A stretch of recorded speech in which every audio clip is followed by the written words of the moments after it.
Hello student, welcome to Atul education. तो friend, इस video के अंदर हम लोग ओसीएम के मोस्ट इंपॉर्टेंट जो आपको फॉलोइंग टर्म्स एंड कॉन्सेप्ट पूछे जाते हैं उसके क्वेश्चन हम लोग देखेंगे, जो इसका वेटेज एग्जाम में 8 मार्क्स का है। तो स्टूडेंट विथ एक्सप्लेनेशन के साथ में इंपॉर्टेंट क्वेश्चन देखेंगे। तो इसको आप लोग यदि करके जाते हो तो मोस्टली चांस है इसी में से एग्जाम में पूछे जाएंगे और आप लोग अच्छे से लिख सकते हो। और जो एक्सप्लेनेशन दिया गया है सिंपल और इजी वे में दिया गया है, इसलिए यहाँ पर हम लोग इसको देख लेते हैं। तो यहाँ पे सबसे पहले लिखा है फिटिंग्स स्टडी के बारे में दिया गया है। तो लिखा फिटिंग्स स्टडीज द फिजिकल और मेंटल एग्जॉशन दिया हुआ है। Long working hours with the insufficient break, target pressure, poor working condition, heavy working tools etcetera lead to the fitting. मतलब यहाँ पर क्या दिया कि फिटिंग स्टडी क्या होता है। यहाँ पर स्टडी ये किया गया था कि जो यदि कोई पर्सन कंटिन्यू जो काम कर रहा है, ठीक है, लगातार तरीके से वर्क करता है, कंटिन्यू वर्क कर रहा है विदाउट ब्रेक का, और अच्छा वर्किंग कंडीशन नहीं जहाँ पे काम करता है, पुअर वर्किंग कंडीशन है, और ज्यादा हैवी वर्किंग बोलते हैं ना वर्किंग टूल है, तो ऐसे में क्या होता है इंसान बोलते हैं ना फ्रस्ट्रेट हो जाता है। ऐसा हम लोग बोल सकते हैं, फ्रस्ट्रेट ऐसा हम लोग बोल सकते हैं हो जाता है। It is the common complaint related to the health issue. ये बहुत ही कॉमन है हेल्थ से related issue. It reduce efficiency of the employ. यदि कोई पर्सन लॉन्ग टाइम से बहुत ज्यादा काम कर रहा है और बहुत प्रेशर में काम कर रहा है, इससे क्या होता है ना उसका एफिशिएंसी भी रिड्यूस हो जाता है, मतलब वो ज्यादा एफिशिएंट तरीके से काम नहीं कर पाता। Create adverse effect of their health, उसके हेल्थ के ऊपर भी फर्क पड़ता है। Normally the fatigue can be resolve with the rest और रिड्यूसिंग द एक्टिविटीज। यदि किसी को एम्प्लॉय के प्रॉब्लम हो रहा है तो उसको रेस्ट दे के आप इस सब चीजों से हटा सकते हो या बचा सकते हो। तो ये सब यहाँ पर दिया गया है। फिकेस स्टडी यहाँ पर लिखा seek to be find out the amount and frequency of rest interval to be given to worker completing the task complete करने के बाद कितना रेस्ट देना चाहिए, कितना टाइम देना चाहिए, ये सब चीजें यहाँ पे दिया है। This would help the worker to regain their stamina and work with the same efficient again. यदि ऐसे में हम लोग एम्प्लॉय को क्या करते हैं, उसको ऐसा यदि ब्रेक देंगे तो वो वापस से इफिशिएंट तरीके से अच्छे तरीके से वो काम कर सकता है। The purpose of fitting study the know the various causes of fitting with the will help the maintaining the operational efficiency of the worker. कैसे ऑपरेशनली एफिशिएंस करा सकते हैं, सब चीजों के लिए स्टडी किया गया था। दूसरा इंपॉर्टेंट है प्लानिंग क्या होता है एग्जाम में, ठीक है, प्लानिंग के बारे में पूछता है, 2 मार्क्स के लिए पूछ सकता है आपको। Planning the future oriented and determine and the organizational direction है। क्या है प्लानिंग, क्या है प्लानिंग? फ्यूचर ओरिएंटेड, फ्यूचर में क्या होना चाहिए, determine and the organization direction, कैसे काम करना है, ये सब है। It is the rational and systematic way of making the decision. एकदम सिस्टमेटिक रेशनल तरीके से कैसे हम लोग काम कर सकते हैं।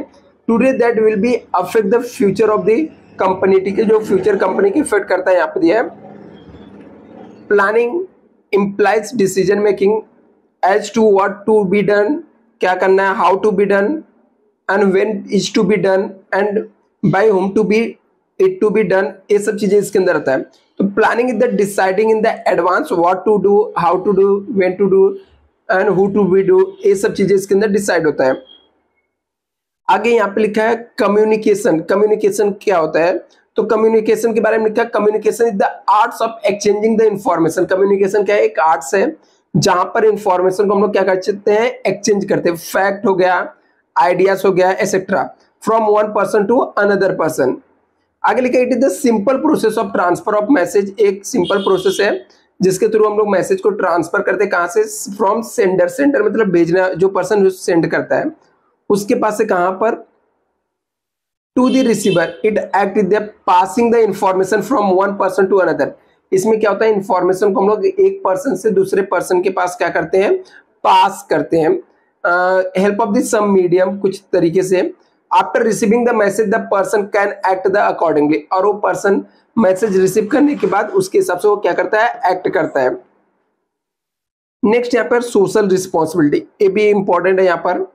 तो सोशल रिस्पॉन्सिबिलिटी क्या होता है, social responsibility of the business imply implies that the obligation of the management, जो मैनेजमेंट रहता है उसका रिस्पॉन्सिबिलिटी क्या होती है, किससे related, of the business enterprises to the protect the interest of the society.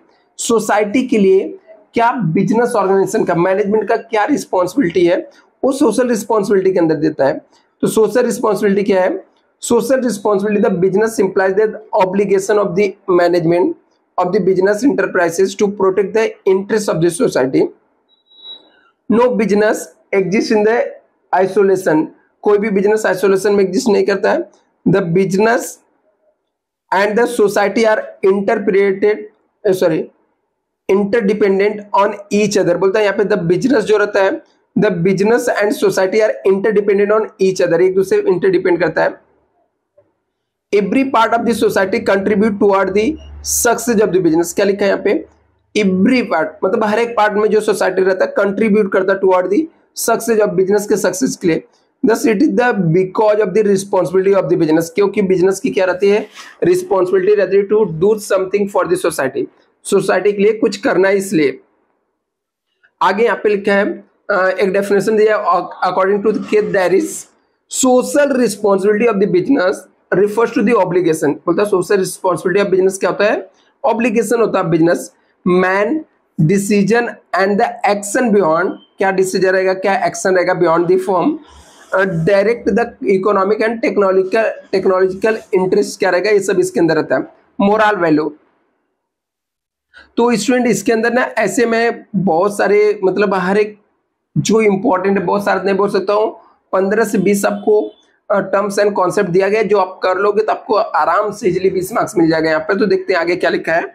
Moral value, moral value define क्या होता है, guideline on set of standard. Moral value क्या करता है, गाइडलाइन सेट करता है स्टैंडर्ड का। द असिस्ट पर्सन और businesses in deciding between the right and wrong. Moral क्या रहता है, डिफाइन करता है, गाइडलाइन सेट करता है, standards.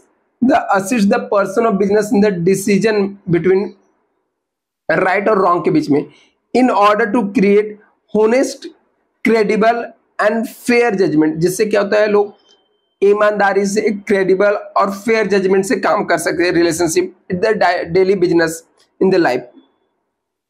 Awareness of one moral along with the self awareness is the very crucial.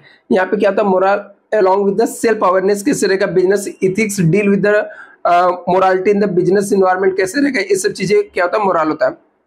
Next यहाँ पे moral value give the businessman the right direction with the help of them.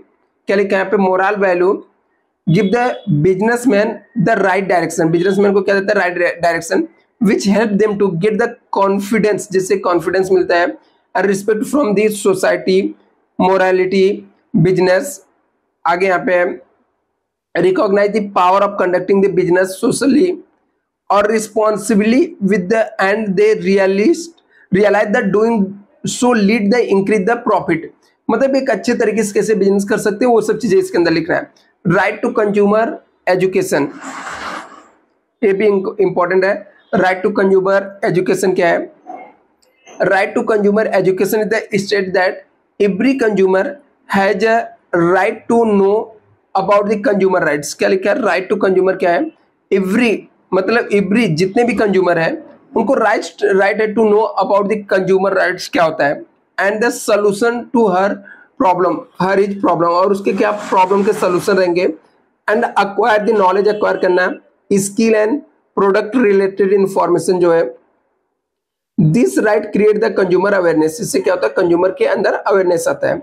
आगे लिखा है the consumer education enable the consumer to make the rational choice.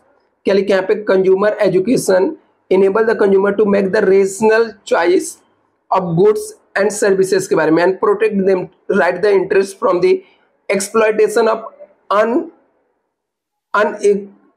Unscrupulous businessman. मतलब जो businessman miss use करते हैं, आप बोलते हैं ना, चीट करते हैं कस्टमर को, उसको हटाने के लिए।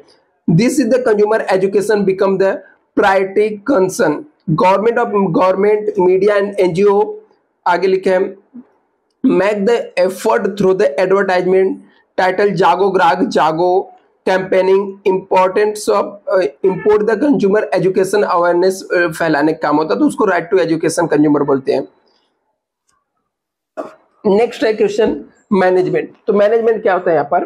तो management is the imply that task getting the work done by the other to achieve the organisation goal. क्या दिया यहाँ पर कि मैनेजमेंट क्या है? Management is the implies the task. Management क्या देता है? टास्क देता है। Getting the work done by the other, जो काम कोई और ने किया है, to achieve the organisation goal को अचीव कैसे कर सकते हैं? It refers to the set of principle that related to the different function. ये क्या सेट करता है? प्रिंसिपल सेट करता है related to different function such as the planning करना, organising, staffing, directing, coordinating, controlling etcetera, which are helpful to the achieve the goal of the organization, जिससे organisation को गोल को क्या कर सकते हैं? अचीव कर सकते हैं। आगे लिखा है management can be defined as a process of administrating and controlling the affairs. क्या लिखा है यहाँ पे? Management can be defined as a process of administrating and controlling the affairs of the organization. Management is the essential to any organization that wishes to efficiently and achieve the aim. क्या लिखा है यहाँ पे? Management can define as a process of administration, कैसे administration करना है, and controlling the affairs of the organization. Management essential to any organization that wish to efficient and achieve its, मतलब aim को अचीव करने के लिए मैनेजमेंट जरूरी है। सोशल रिस्पॉन्सिबिलिटी क्या होता है? तो सोशल रिस्पॉन्सिबिलिटी क्या होता है यहाँ पर? तो लिखा है कि social responsibility of the business implies the obligation of the management. क्या रहेगा? Business enterprises to protect the interest of the society. No business exist in the isolate, the business society are interdependent on each other. बोलता है जो रहता है एक दूसरे के ऊपर डिपेंड करता है। Every parts of the society contribute toward the success of the business. बोलता है सोसाइटी का हर एक पार्ट किसके लिए कंट्रीब्यूट करता है? बिजनेस के सक्सेस के लिए। Thus the become a responsibility of the business to something for the society। कोई बिजनेस क्यों सक्सेस होता है? क्योंकि वो सोसाइटी उसको क्या करती है? सपोर्ट करती है। इसलिए बिजनेस को भी चाहिए कि सोसाइटी के लिए कुछ काम करे और सपोर्ट करे। यहाँ पे एक डेफिनेशन भी दिया है कि social responsibility of the business refers to the obligation. Obligation मतलब बिजनेस की एक रिस्पॉन्सिबिलिटी है, जिम्मेदारी है। Businessman decision and the action beyond the firm direct the economic of the technical interest, ये सब चीजें रहता है। कॉन्सेप्ट ऑफ ट्रस्टशिप क्या होता है? तो कॉन्सेप्ट ऑफ ट्रस्टशिप क्या है? Trusteeship is the socio economic philosophy which of the propounded by the Mahatma Gandhi ने दिया था। कॉन्सेप्ट कौन सा? ट्रस्टशिप का। आगे यहाँ पे this concept state that wealthy people who are the trustee of the trust. बोलता वेल्थी पीपल कौन है? वो है जो ट्रस्टी है, किसका? ट्रस्ट का। Should take care of the welfare of the people in general. General people का वेलफेयर करना चाहिए। अकॉर्डिंग टू, देखो क्या लिखा है यहाँ पे, according to this concept trusteeship businessman are consider as the trustee of the society. आगे यहाँ पे लिखा है business organization function and operate with in the society. Operate करता है। Businesses and businessman are the part of the parcel of the society which they are belong, जिससे करता है। Therefore business organization should not be undertake activity which are harmful of the society, जो रहता है। अब business must be carried out trust के हिसाब से legally and morally the benefit to welfare of the society के लिए करना चाहिए।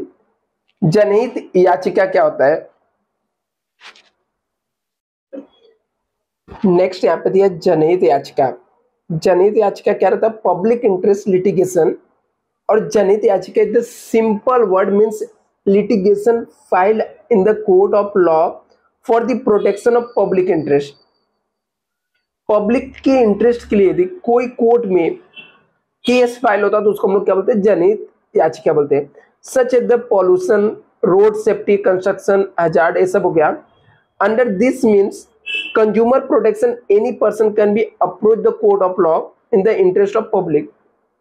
It aim it to provide legal remedy to unrepresented group of the society के लिए प्रोवाइड करते हैं। तो ऐसे पैकेजिंग क्या होता है, तो ऐसे बहुत सारे प्रोडक्ट क्या है, मतलब टोटल मैंने इसके अंदर 16 से 17 दिया हूं, आप लोग इसको पढ़ लेना विद आंसर के साथ स्टूडेंट।